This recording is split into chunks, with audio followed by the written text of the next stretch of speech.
Ayan mga kamaster, ang problema nito is standby mode, red indicator.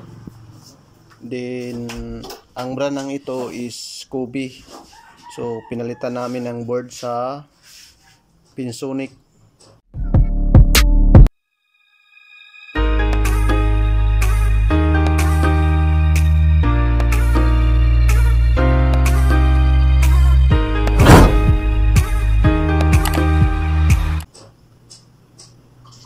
Ayan, itis-testing namin to ngayon kung ano ba ang mangyayari. Tinanggal namin yung para sa LDBS, ito yung para sa Pinsonic. Ito doon lang talaga sa kanya. Ito lang yung tinanggal namin. So, itry namin to kung gagana. Kung ano ba ang kalabasan. Ayan. Dito yung isa.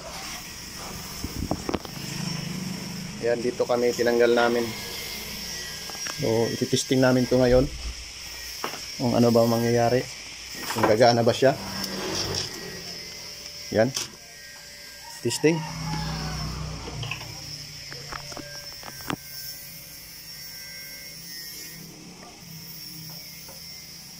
Ayan, makita natin umiilaw na, oh. Then, tingnan natin. So, ayun, nakalagay, oh, Pinsonic na. Ayan.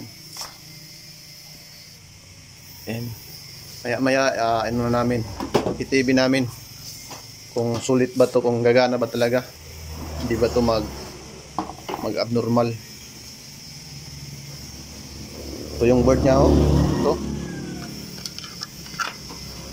yan yung board nya, standby mode.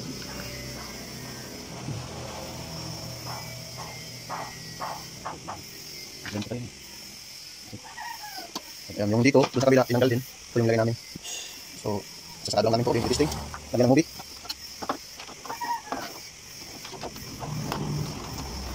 Then, kukuha tayo dito ng mahiwagang USB. Wala, nawala. Dito pala yung USB natin. Ito sa MXU. Yan, tanggalin natin.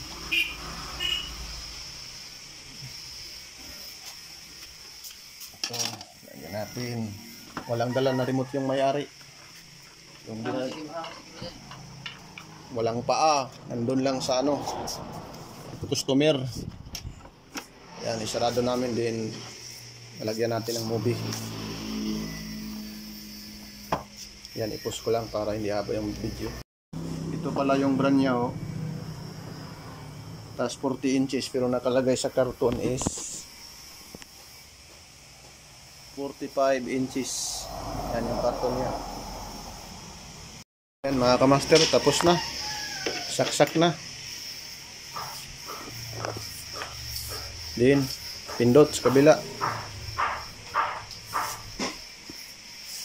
Ayan, napakalinaw.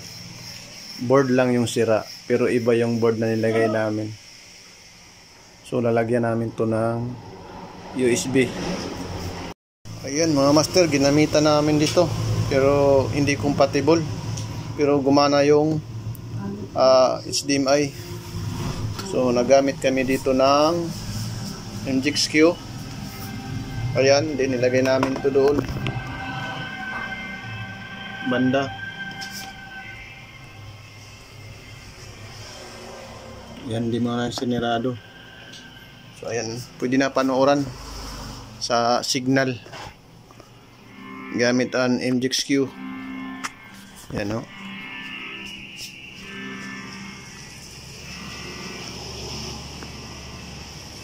O yan mga master, pwede pala.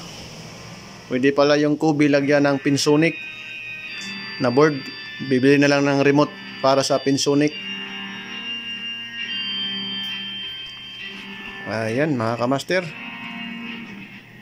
hanggang dito lang yung video. Sana nagka-ideya rin kayo.